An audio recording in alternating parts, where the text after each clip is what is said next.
On today's episode on WarpDriveM, we are going to continue working on the G60, the 2025 BMW that burned to the ground. We are going to check if the strut mount installation was a success or not. If you missed the last episode, we've installed the strut tower or the strut mount.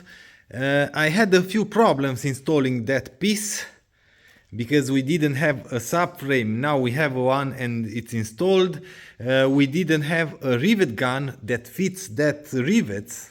And I mean these rivets, these are original BMW rivets, are metal, 2 or 3 times bigger than a normal rivet.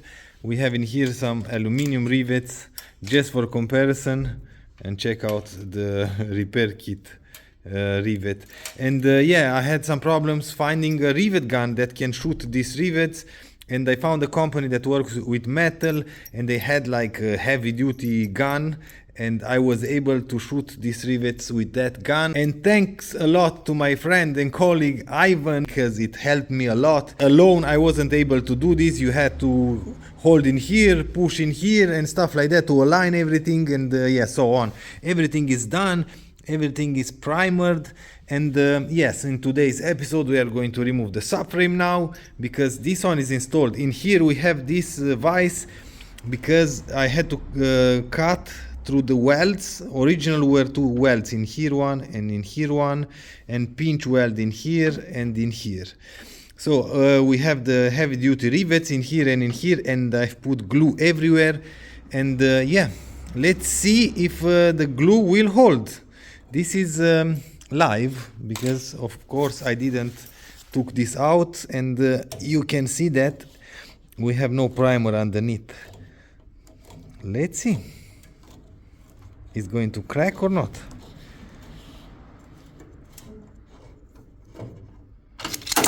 See that, no primer underneath.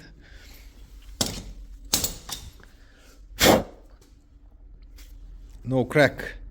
Perfect. Now let's drive the 7 Series out from the garage, because we are going to grind and clean and primer everything here in the front. I hope I can paint the front completely. In order to reassemble everything here in the front, we still have some problems or missing parts, in fact. I'm not really sure if I showed you in the last episode. I already received a set of springs from somebody that lower their car, so I have an original spring set for this car, but in the rear we can use or reuse the shocks and the springs, the original ones, in order to move the car. In the front we have the problems because this one is broken, this one is still reusable, but we have no struts whatsoever. This one is junk, the other one as well, so springs but no shocks. So yeah, I received the sway bar link. I've cleaned all the brackets, media blast with glass beans, and it's like brand spanking new. Everything is new in here. We can reuse this. Of course, these were clean and painted as well. All the knuckles and everything are clean. A lot of brackets that were clean and painted and prepped. And we still need the shocks. Maybe we are going to be able to install it somehow. I finally managed to take out the engine from the gearbox, and it's here in the garage. Don't ask me how I've done it, because it was a nightmare. Let me show you something. We have like a lot of steps from the old garage, and we in here where the door is, oh, just a second, it's closed. We have another step, and it's raining and it's completely dark outside. So, and the pavement or the walk area is way smaller than the legs from the engine crane. It was a nightmare, like I said, but we have the engine in here. We know that the engine is turning.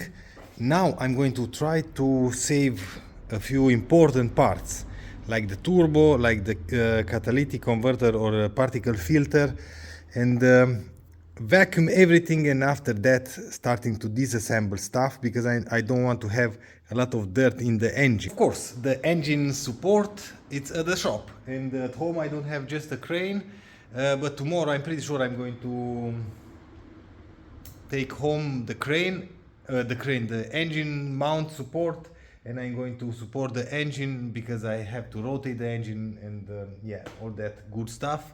That's why today we are working like this, but from tomorrow we are going to work normally.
No way! Check this out. This is a brand spanking new engine, of course. So everything is brand new in here. No damage whatsoever. The chain guides, everything is brand new, of course, and it wasn't affected from the fire, apparently. Everything looks to be okay. I'm not really sure if the other one will work, like the high pressure fuel pump and stuff like that. When I removed the injectors, I had a lot of diesel coming out from the rail, so that means diesel was inside. Now I'm going to try to find a cover to cover the engine, and after that we are going to remove the intake. I'm pretty sure this engine will run again.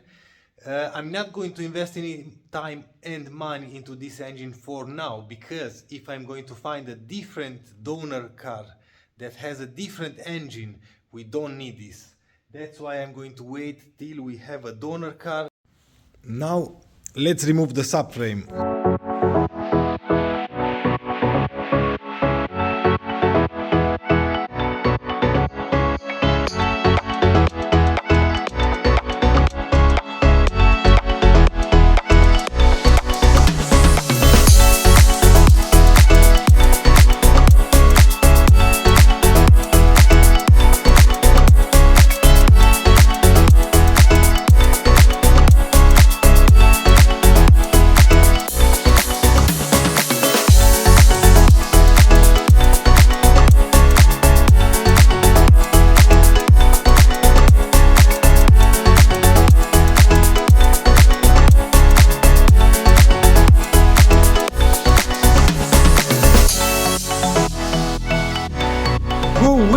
It's looking amazing, not great, amazing.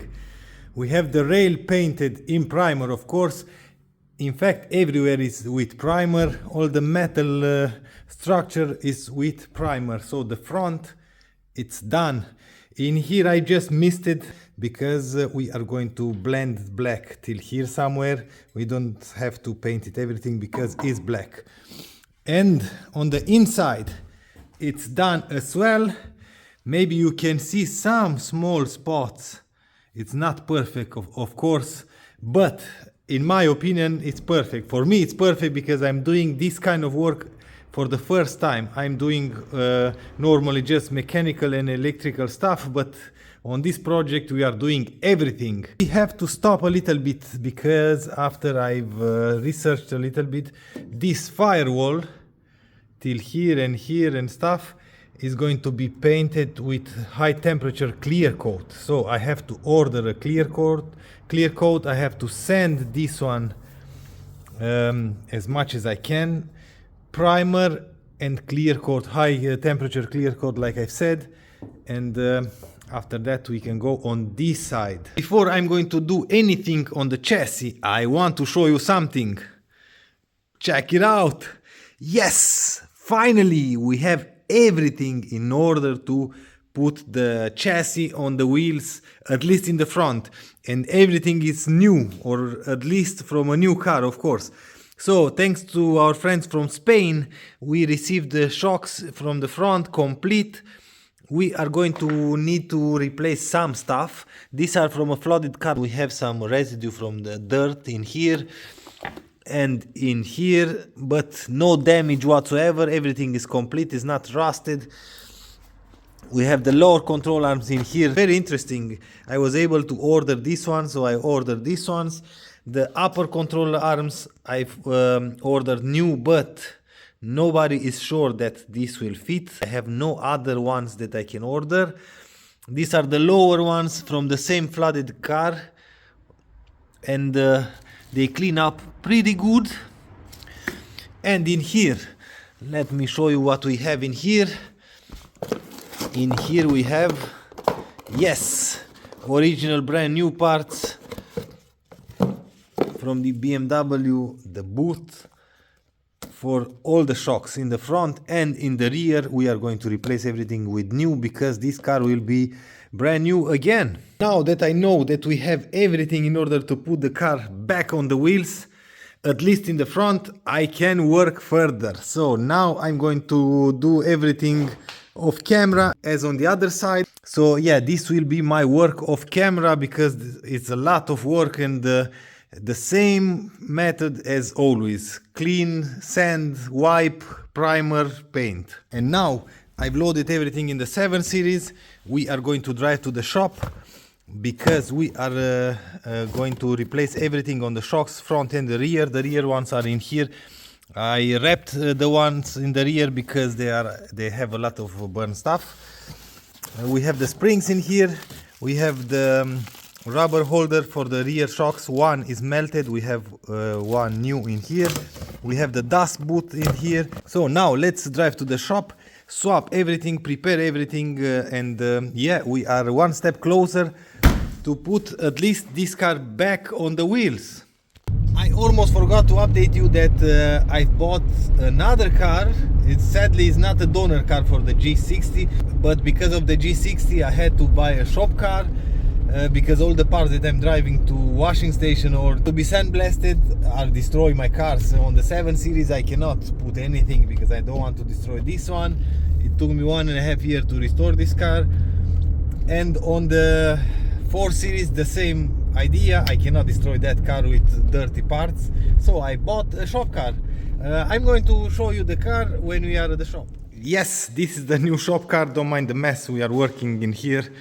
So this is the new shop car. I've already owned a car like this. That's why I've bought another one, because these cars were really well made, and the main focus was that these cars don't rust. The metal is treated, and it doesn't matter how old these cars are, these cars won't rust. So we have a Peugeot partner. I think it's 2-liter diesel engine. I'm not really sure because I just bought it. Now we can drive all the parts to the sandblasting machine, to washing station, to everything, and it doesn't matter if the car will be dirty or not. And now let's prepare everything, let's fix everything the shocks, the springs, dust boot, and we have in here the rubber mount that we have to replace on one shock in the rear.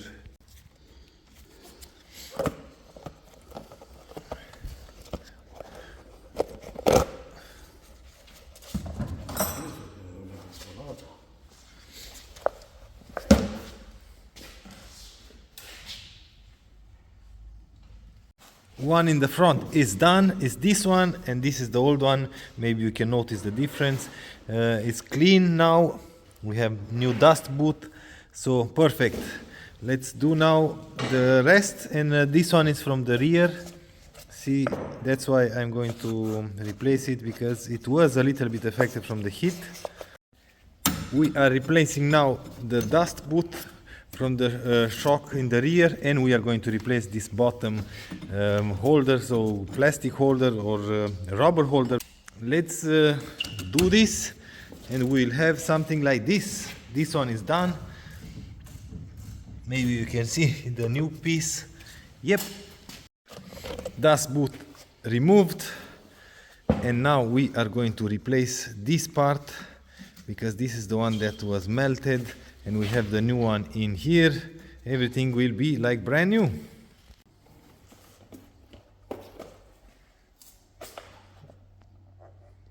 And we are back home in the home garage. We have in here the shocks that we prepared in the front and in the rear. Everything is done. The new boot, dust boot are installed. The rubber mount is new, is not melted anymore, so looks perfect. Sadly, the springs that I received are not the same as the spec that I have, but that's not a problem, because we still don't have a donor car for this chassis, so maybe on the donor car the springs will fit. We have a lot of parts in here. All the front suspension is complete. We can install that. Now, on the engine side, I said that I'm not going to invest any money or time, but I noticed some stuff and I've ordered some parts. So we have in here two plastic covers, because I want to close the engine. I don't want to have the engine open, because I know that the engine is good. So this plastic cover will go one in here, melty, and the second one in here as well, melty. And we have a cover in here. This is for the high pressure fuel pump, which is located in the back. This is as well melted, a little bit at least, and I'm going to take this one out to check how is the high pressure fuel pump and the guide from the chain, and after that we know if we can order stuff or not. Let's see how bad it is in here. The cover is coming out. Oops, not bad. Check out the inside. Nothing was affected in here, so I'm pretty sure inside it's, yeah, everything is brand new, of course, because everything is brand new. Let me clean a little bit in here, and let's put the new cap on. Way better, because it's clean. Let's do this. Perfect fit.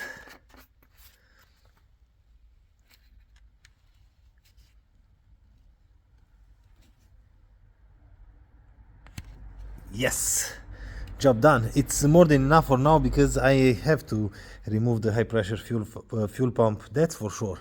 So cover is here. Now let's move in the front. The front side, we are going to leave it for the next episode, because we have to install the engine onto the engine support. It's still attached to the crane, so I cannot really work in here. In the next episode we are going to continue with these two covers, and of course we are going to continue with the chassis. We still have to clean, sand and clean and everything on the right side of the car, like in here. In here everything is prepped, everything is done. For the seam sealer, we have to use a lot of seam sealer everywhere, and after that comes paint. We have to sand the high temperature clear coat from here, sand, primer, seam sealer, paint, and after that again the high temperature clear coat in here as well. And finally, after that, we can put back the subframe with the new suspension, and in the front the car will be ready.